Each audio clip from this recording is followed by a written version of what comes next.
And I'll share it too as soon as we go live. Sounds good. I think we are live. So I know, guys, I'm always trying to check things last minute, but it's okay. It's okay. All right, we are live. All right. Woo! We got it going. Technology. All right. So, guys, first and foremost, thank you for being with us on this live. And basically, this is Monique McCoy, and she is the host of the Get Over Yourself podcast. And she's here today to talk about really taking risks and being able to actually get out of your own way and get over yourself. So, those are the type of topics we're going to talk about today. So, I don't want to keep you guys waiting and I don't want to keep Miss McCoy waiting. So, without further ado, how are you, first of all? I'm good. It's about 4 o'clock here in Cali, so I still have a pretty good part of my day left, but I'm doing good. Good, good. It's late over here, so after this, I'm going to go eat dinner. But I just want you to kind of introduce yourself to the audience and kind of tell us a little bit about what you do. Sure. Well, my name is Monique McCoy. How I like to introduce myself, simply put, I'm a poet. I am a transformational speaker and the host of the Get Over Yourself podcast. During the day, I'm working my 9 to 5. And after that 9 to 5, I'm a totally different person. I am your motivational, transformational coach. I'm here to help you get out of your own way. I'm a mother of two handsome boys, and my lovely husband is somewhere around this house, probably watching this live right now. But yeah, that's basically who I am. Okay, very nice, very nice. Can you tell us a bit about why you started your podcast and how that came about? Yeah, it's interesting because I never thought I actually would have a podcast. I just, I always thought I was going to be a rapper and a producer. Like, that's all I thought I was going to be since I was young. Music was my everything. But over the years, just, dibbling and dabbling in music, of course, hustling, working that 9 to 5. As I went through life, just things started to change. And to be perfectly honest with you, when it comes to the Get Over Yourself podcast, it actually stems from a personal experience where I found myself in a place about 5 years ago where I was just feeling like I was existing, like I wasn't living, I was just existing. And I had to really do some self inventory and figure out what went wrong. Why wasn't I this rapper, this producer that I always wanted to be? Why was I just getting up every day and feeling like I was just existing and not living? And I definitely believe it was the Lord who intervened. And I heard the Lord say, you need to get over yourself. You need to get out of your own way. As I found myself making excuses, I was seeing everybody else like just doing their thing. But for me, I kept thinking like, maybe it's just like I don't have the right money. Maybe it's just I don't have enough time. Oh, now I have 2 kids. I found myself making a lot of excuses. And I could tell you that this podcast came out of desperation, where I learned that I had to get out of my own way. I had to stop making excuses and I had to believe in myself, of course. And so last year, I just decided to take that risk that we're going to be talking about and bet on myself. And I found out about this app called Anchor, and I downloaded the app, and I started talking into the app, and next thing you know, I had a podcast. So it definitely stems from a personal, revelation that it was time for me to get out of my own way and use this voice that God gave me. Yes. So I love that because I feel like a lot of people are sitting in that just living stage and they're, getting up, going to work, coming home, either they're, with their kids or their family, and then they go to sleep and they get up and do it all over again. So that just living thing is definitely, I'm sure, hitting home with people that are watching live or even people on the replay. So that's definitely something that I want to get into. But I did want to ask you this question. Um, what I know you said, you made it seem like, it was out of desperation, but what actually made you pursue podcasting specifically instead of, you said you wanted to be a rapper and a producer? What specifically? well, a couple of years ago, I decided that I wanted to, but because I've changed a lot, so I'm really not pursuing the music, right? I'm doing Mhm. more of the poetry, which is still kind of in the family. But I found that I really was good at just motivating people. And so I wanted to create a platform. Sometimes when we're new, especially in motivational speaking world, all of those public speakers, you don't just land speaking gigs. You have to work toward it. You have to build your brand. You have to put yourself out there. And I thought, you know what? Podcasting would be an easy way for me to create an opportunity for myself instead of waiting for an opportunity. That would be my own world and platform that I could use, and people would hear me all over the world. So I was like, I could literally just get on there and talk about what I wanted to talk about and motivate the people, right with this app in the palm of my hands. And so that's how I got into podcasting. And I always actually love podcasts. Like, I listen to podcasts on my way home from work, on my way to work. So I was already like a crazy podcast fanatic. But I was like, I think I'm gonna give this a try. No, I love that. I was thinking about it. I was like, I got too much stuff to do. It's a podcast. But you just talked about creating your own opportunity. Can you kind of speak to the audience? Like, what does that mean and what does that look like in creating your own opportunity? Man, from all the books, the motivational books that I've read, I've learned so much, and I kept seeing the same theme, right? Not waiting to be motivated, not waiting for people to create an opportunity for you, because people are busy trying to pursue their purpose, right? Even if people genuinely want to help you. But I kept seeing the same theme about, putting yourself out there. And so I decided to create my own opportunity by not just waiting for other people. So for some of you listening in, creating your own opportunity could look like you starting a podcast, or it could look like you being a guest on a podcast. If you're a speaker and you're not at that level where you can actually get paid for speaking, but you have friends who have podcasts, ask them to be a guest. That's how you're creating your own opportunities, right? So it just depends on like where you are in your journey, but you'll be surprised. It's the smallest things that you could do to just create your own path and get the world to pay attention to you. Agreed. And I think for people that are watching this now and on the replay, there's all types of creating your own opportunity. And it doesn't have to just be, okay, I'm just going to go start a business. It could be in your 9-to-5 life. It could be looking for new things to do at work. Let's say you're like not bored. I mean, you're bored and you're not feeling challenged. There are things that you can do at work it's not going to add a whole lot on your plate, but it is going to show that you have initiative and actually show that, hey, I want to create these opportunities for myself. And my favorite thing is it a resume line? Can I put it right there on that resume and make it right up your alley too? So I actually was listening to your last podcast episode. I think it came out on the 5th, and it was Follow Your Heart. Yep, Follow Your Heart. And I kind of want to talk a little bit about that. So in the podcast episode, you said finding your purpose doesn't have to be complicated. Or you and your guests were talking about how finding your purpose doesn't have to be complicated. Can you elaborate a little bit on that? Yes, and shout out to Dr. Wajida Small, because she introduced me to this analogy that I'm going to share with you all in just a moment. But Dr. Wajida said, finding your purpose does not have to be complicated. You simply have to follow your heart. And I know you guys are thinking like, that sounds so easy, but it shouldn't be difficult, you guys. It shouldn't be difficult. So Dr. Wajida talked about, she said, there's this thing called your head work and there's this thing called your heart work, because she actually, although she is a life coach, and she's an executive at her 9-to-5, she's balancing the two just like me. And she said, your head work is maybe your 9-to-5, that thing that you do at work that you might like, or you might be just doing it just to get by, but it's your head work. So it's not your passion, but you're still good at it. But she said, your heart work is that thing that gives you the feels. And we know that that's one of those words that's trending right now, right? I think, isn't there like a song or something too?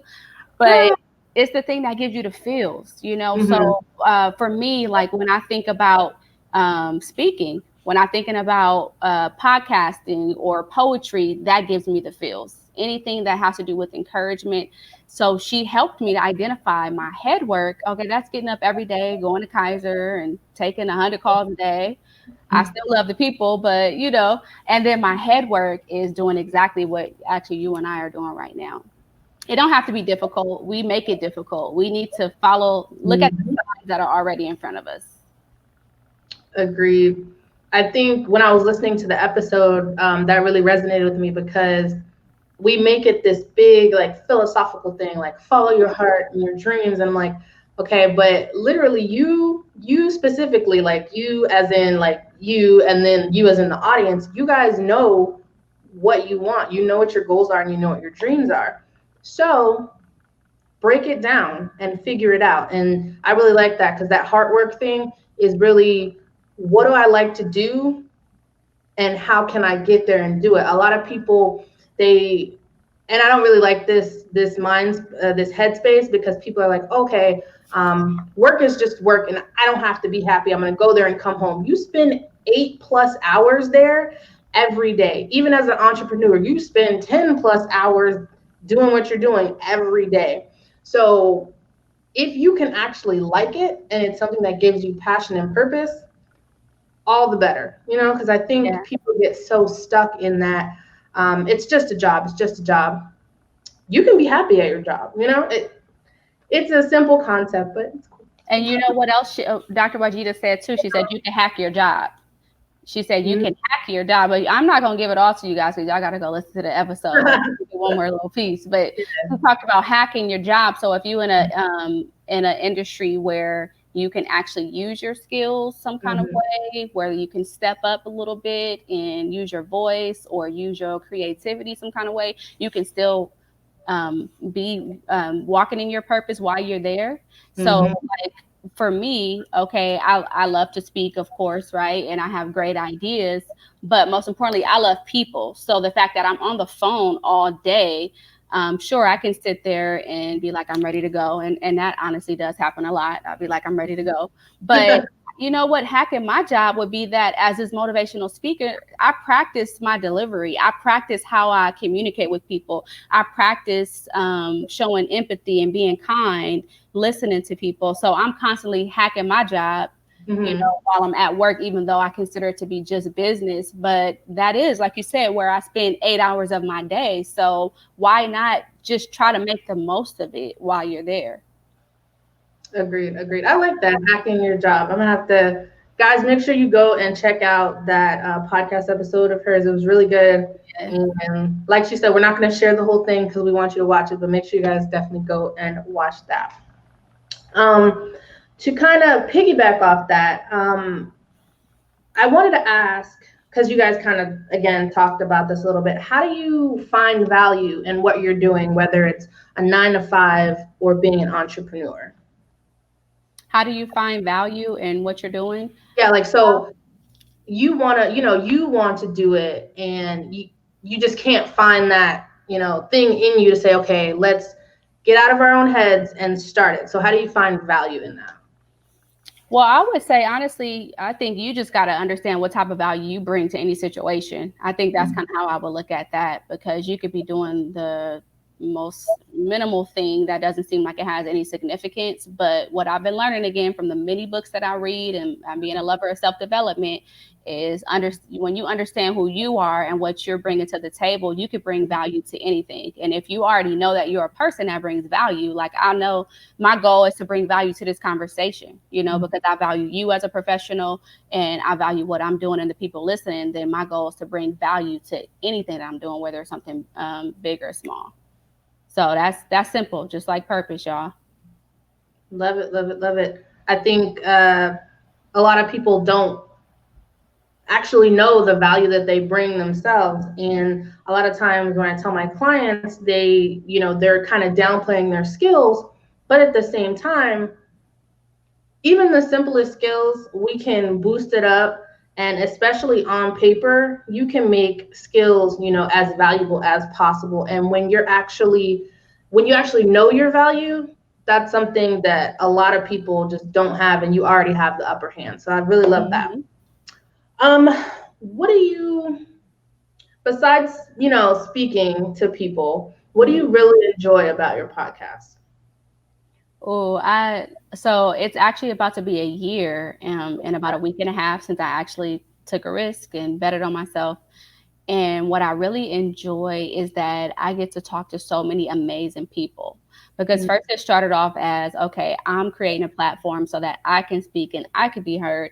And then over this past year, as I've been learning so much, and then finally getting the courage to actually start bringing guests on the show, I find that like I'm learning and I'm being motivated by these people, and I'm creating a community. Like I've been able to talk to people in Germany. I interviewed somebody in Australia, and you can just imagine how Mhm. complicated that was. We were trying to figure out our time zones and Time zone, stuff. yeah. Yeah, and people from New York. You're not in Cali either, right? So I'm meeting all these amazing people from all these different backgrounds, but we all have this one thing in common, that we either have needed to get out of our own way or still trying to get out of our own way, but we're pursuing purpose. And it's just fun, like just having these conversations. And I like to say now that I don't just look at it as a podcast, like I have a radio show. I have a Hey, radio show. So it's super fun. And that's what I enjoy most about it. okay. Nice, nice. I like that. I like whatever you do, you should have definitely enjoyment and fulfillment from it. Otherwise, why are you doing it? But I wanted to kind of segue back into, you talked about creating balance. So how do you create balance between your 9 to 5 and being an entrepreneur as well? Well, honestly, I have to take back my words. I'm kind of thinking there's really no way to really balance it, right? But I think it's very important to put most of your energy and focus on the thing that you love the most. So what I do try to do is when I'm at work, I'm at work, and when Mm, I'm at home, I leave work at home. But one thing that does help me is that on my lunchtime, usually I bring my lunch to work. So on my lunchtime, usually I'll find a nice quiet place and I'm working on podcast stuff. Or yeah. I'm working on, I'm finally starting to finish my book, Get Over Yourself. So I'm trying to finish that. Um, Ooh, and okay. then I try to really use my weekends because I work every other weekend too. So I have a very unique schedule. But really, I just try to keep work where it is. And when I'm off work, I just dedicate the rest of that time to what I call my true self. Monique Mm, the poet, Monique the public speaker and the podcaster. So I don't really think there's no way to really balance it, because sometimes I get frustrated too. Sometimes I get really tired, from the mhm. 9 to 5, but make sure that at the end of the day, you're putting majority of your energy into what you're trying to do for the rest of your life, Yep. and you'll be a happier person. Agreed, agreed. And I think that, and this will segue into the next question, but I think that a lot of people, and feel free to jump in on this. I feel like Okay. a lot of people, there are some myths about being an entrepreneur. There are some myths about the 9 to 5, and I feel like people think you're gonna just jump in this. You're gonna know what you want immediately, and then you're gonna be making 10K months right off bat. And I'm You're gonna just be looking at homeless. people like, that's right. I'm like, that's not how it works. That's not how it works. Yeah. But I definitely, it's been, it's that slow and steady wins the race type thing.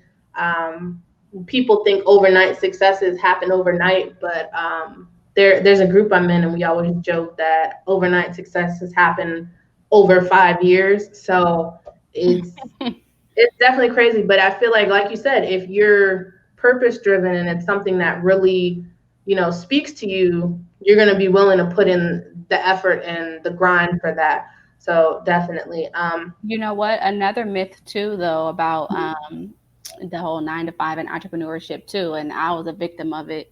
Is I thought I had to choose. I thought I had to. I thought because I still work a 9 to 5 that I couldn't call myself an entrepreneur. Mm-hmm. And so, of course, I just felt like I wasn't doing enough, or I wasn't like considered to be in the same category as entrepreneurs who are just straight up like they have their own business. But you guys, you don't have to choose. You can, if you really like your 9 to 5, you can still work your 9 to 5. If you really don't like your 9 to 5 or you don't want to be there forever, then, it's important to create a plan of exit. But you do want to change the way you see your 9 to 5. Now I look at my 9 to 5 as my investor. So I'm Mm. blessed to have this job because, like you said, if I would have just up and quit, like sometimes I wanted to, me and my family would probably be homeless. So Mm. I need this job.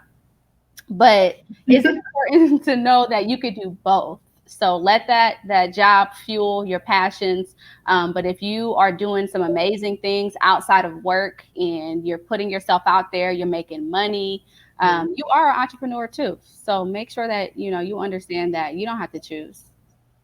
I love that. I think that, well, actually, I can't remember where I heard it from, but someone said that when you're an entrepreneur and someone that works 9 to 5, like both of us, Hmm.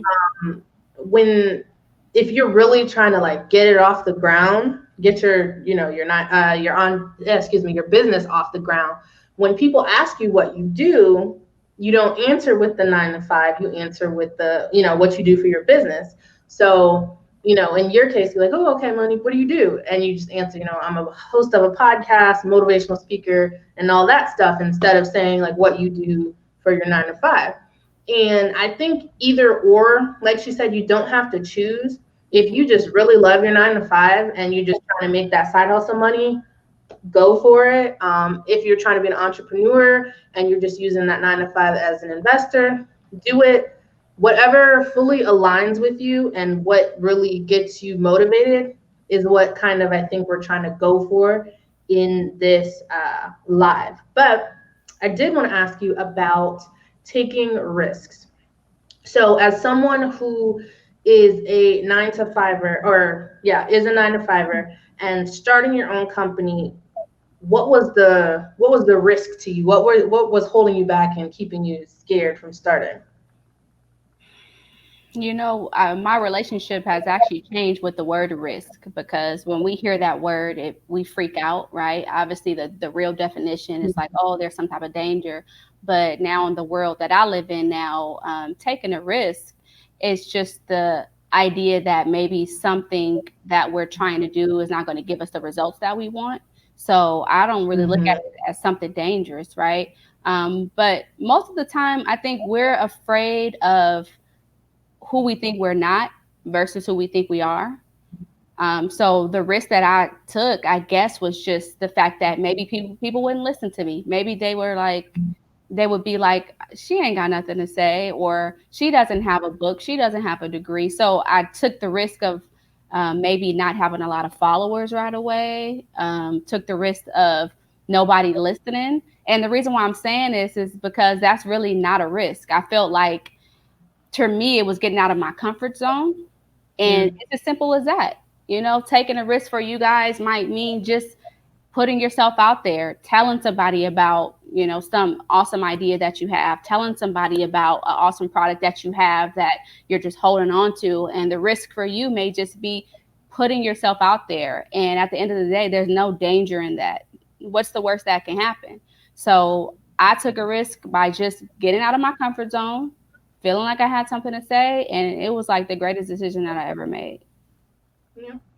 It sounds like a lot of like mindset work, It's and mindset. you know, and it sounds like a lot of times when and I say we collectively as people, Absolutely. we don't we like to stay in that comfort zone. And I'm always talking about this meme, and I wish I would have like brought it and so I could put it up on the screen. But do you know that meme where it's a dog and they're sitting in a room and it's on fire and the dog's like, "This is okay." Do you know that? No. Oh Uh-uh. my gosh. Okay, I'm gonna have it on hand for every live I do from now on because that's my favorite meme. But essentially, the room's on fire and the dog is sitting there like, it's fine, this is okay, it's fine. And that's a great like image of how a lot of people are, whether it's for their 9 to 5 or for their business. They're sitting, the room's on fire, things are not going their way, and they're comfortable being uncomfortable. That's a good way to put it. So Mhm. they're comfortable being uncomfortable, and instead of stepping out of their comfort zone where they'd be, they're still uncomfortable, but now it's this unknown kind of uncomfortable, Mm, they just sit and they're like, okay, well, for my 9 to 5ers that are watching, they sit and they're like, well, you know what? I'm gonna do a year at this company. It'll be fine. 5 years later, like, where did the time go?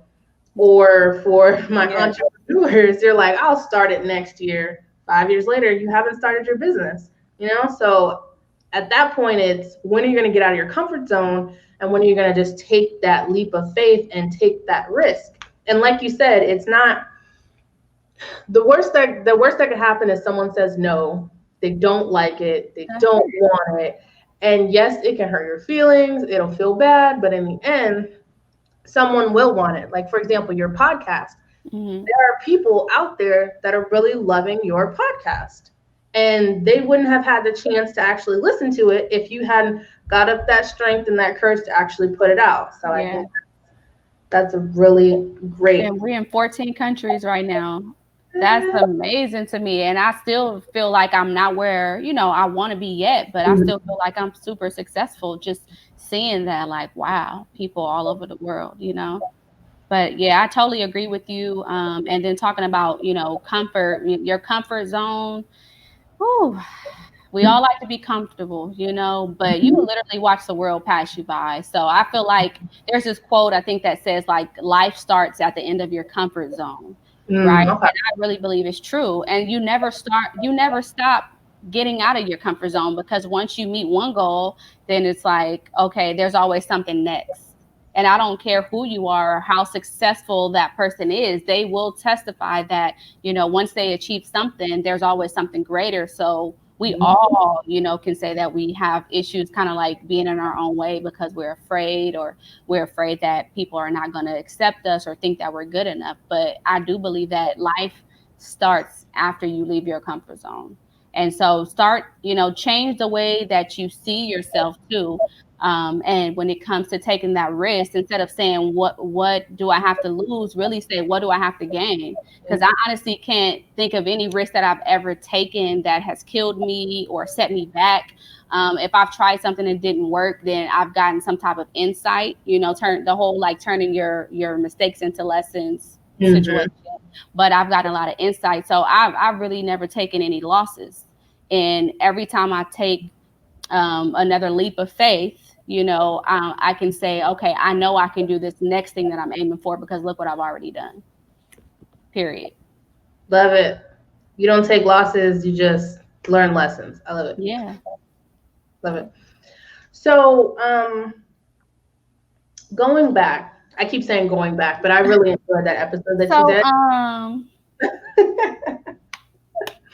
Um, you guys talked about, and I think this is really important for getting out of your comfort zone and taking the risks. You talked about being your authentic self. Um, how can you be your authentic self and get out of your own way, or like get over yourself? What is being authentic? Because I know that's another buzzword. They're like, oh, I'm authentic. What does that authentic is like the number one word in all the self-help books that mean? have helped me. But being your authentic self, I mean, it's just being you. So that means, it's not about being a superwoman or superman, but it's just about um, knowing who you are. I think we're in a time in the world right now where self-awareness is just really rising to the forefront, which is very important. Mm-hmm. When you know who you are, you know your strengths, you know your weaknesses. Leaders are vulnerable, so you can be your authentic self, but you can still be in your own way if that's what you're kind of asking, Yeah. because it really depends on the person. Um, but every day you got to make a decision to get out of your own way. I was interviewing somebody today, and she was talking about this thing called analysis paralysis, and I Yeah. had never heard that term before.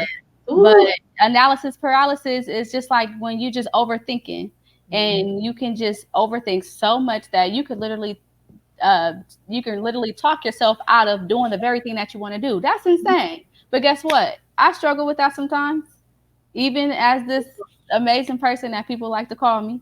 But right, analysis paralysis, you sitting there thinking, thinking, thinking, and then next thing you know, you done talked yourself out of doing something. So Exactly. I consider myself to be someone who is authentic. I do. Have I always been that way? No. I used to put on a mask like everybody else and try to be tough and protect myself. But now that I know who Monique is, and I'm okay with with being transparent, that's working for me. But Monique is still making a conscious decision every day to get out her own way. It'll be the smallest thing, y'all. So trust me, analysis paralysis. I didn't even know that term existed. Oh yes, You that know, is. that's my diagnosis sometimes. That's and then I don't know if this is technically analysis paralysis, but I do this where you just information, you like consume information, and then you're so full of information now you just don't know what to do, and you're like, well, I've researched it, but you've done way too much and you haven't actually taken an action.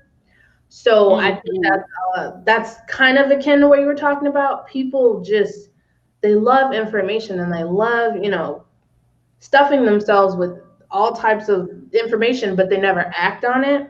And that's Yeah. another thing. You can't get out of your comfort zone if you don't act on something. Because Action is, yeah. sometimes we're waiting to be perfect. You know, we want to be like, okay, I got to master this thing before I actually just, act on it. But that's actually Mhm. being in your own way. You could be in your own way. So you can have confidence, you can have the money, the support, and everything. But it might just be that small blind spot where you have this thing where you feel like you got to have it all together. And that's holding you back, right? But you don't have to have it all together to help people or to put yourself out there. So Yes. You just really need to be like a couple steps ahead of someone. And I can even give you an example for this live, right? As I'm doing more and more lives, getting way better, getting, like better software and better cameras. And that's just being 1% better every time. And too often we're like, well, you know what? If I'm not like, this person that's the CEO of their company or this person that's a influencer star, like I have to be exactly like them, and you yeah. don't. You need to start with what you have and where you're at and move forward that way. Oh, and you know what you just said something too, and another thing that might help somebody too is you have to learn how to use what you got. A lot of times, so just like you said, Jordan, about taking in information, because I'm a researcher and I deal with that. I like to really know what I'm doing, know how to do it. Like that's just who I am, and I love research and I love to learn. But I've learned that you can only buy so many books, Yes. purchase so many courses, watch so many YouTube videos on YouTube Speaking of them, University. Eventually you have to use what you have, yeah. like I'm working back to working out right now. I got elliptical in there, I got a boxing bag, all this kind of stuff, and I'm like, man, if I had a treadmill that would be on point. That don't got nothing to do with me losing weight, getting in shape. Use what you have, right? Yeah. So if you have tons of books and you're a learner, a lover of self-development like me, make sure that you start doing what those amazing authors are and experts are telling you to do. You don't need to buy another book, another course.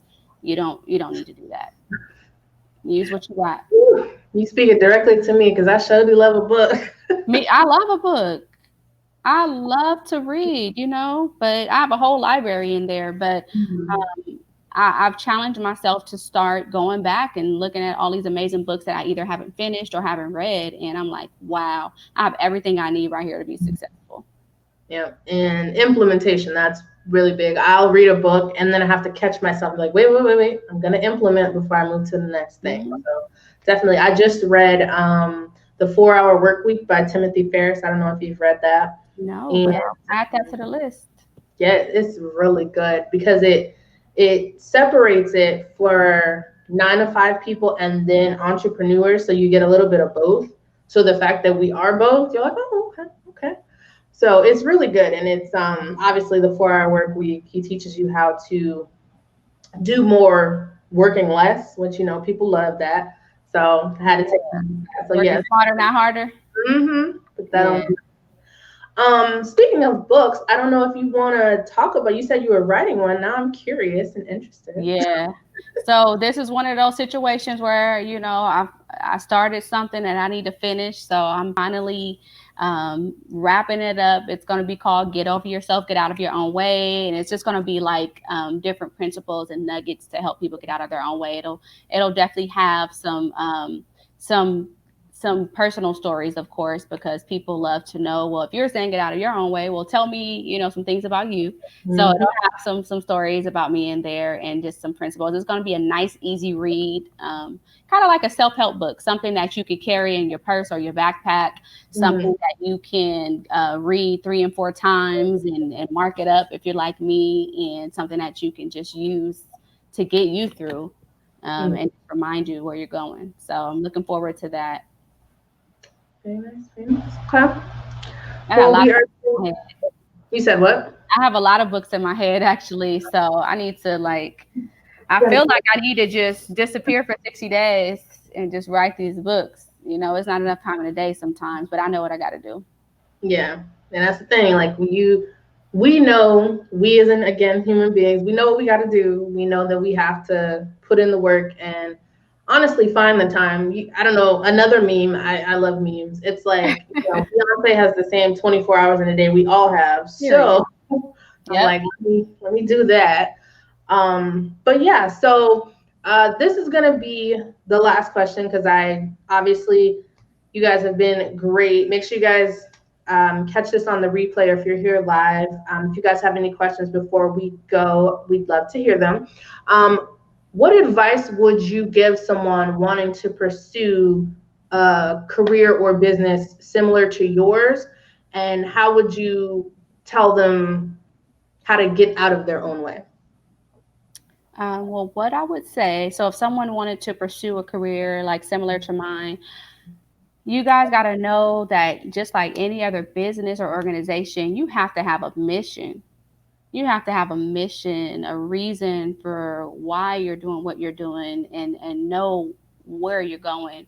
And not only do you have to have a mission, but you have to have a message. And I'll share a story with you. At actually a few years ago, so I was at the optical department. I think I was getting either some more contacts or glasses, and the technician was super cool. Older guy, and he was just making small conversation, and it was actually at my job because I work at Kaiser, right? Mhm. So I'm like, oh yeah, I actually work in this department. We're just talking. And I said, but I was like, but I'm a motivational speaker. And he's like, oh, really? And then so the next thing he says is he was like, well, what's your message? And I was like, huh? Like my message? Well, I just like to motivate people, like, just help people and encourage them. He was like, but what's your message? And that was interesting because somebody else had asked me that and I didn't have an answer. And so I learned that, as a speaker, you got to have a message. What are you trying to convey? It's not about just talking and just trying to encourage people. And so I wouldn't come up with that message probably like 2 years later after I Mm. read books and I was reading about it and learning. But you have to have a mission Yep. and you have to have a message. And then after you find that out, you definitely want to seek out people who are in your field. So, and look for the people who are like number one. So I know for me, that's Eric Thomas. He's the number one motivational speaker in the world. That's Lisa Nichols. I even listen to Les Brown, Jim Rohn. These are people that have been doing it. So find out what your mission is. Find out what is your message, whether it's for a podcast. You'd be surprised even having a podcast. What's your mission? What are you trying to convey? And then after that, make sure that you study the people in your field. And how to get out of your own way with that, just make sure that you do what I'm telling you to do.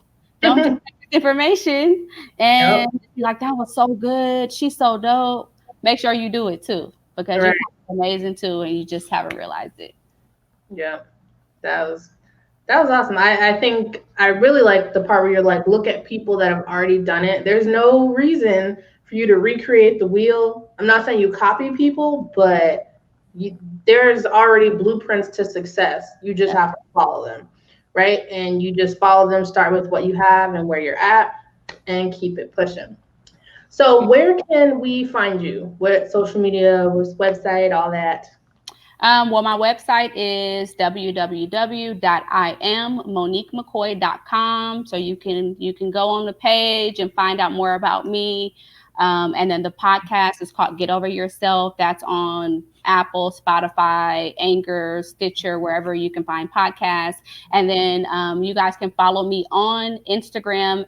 The podcast Instagram is Get Over Yourself _100. Get Over Yourself _100.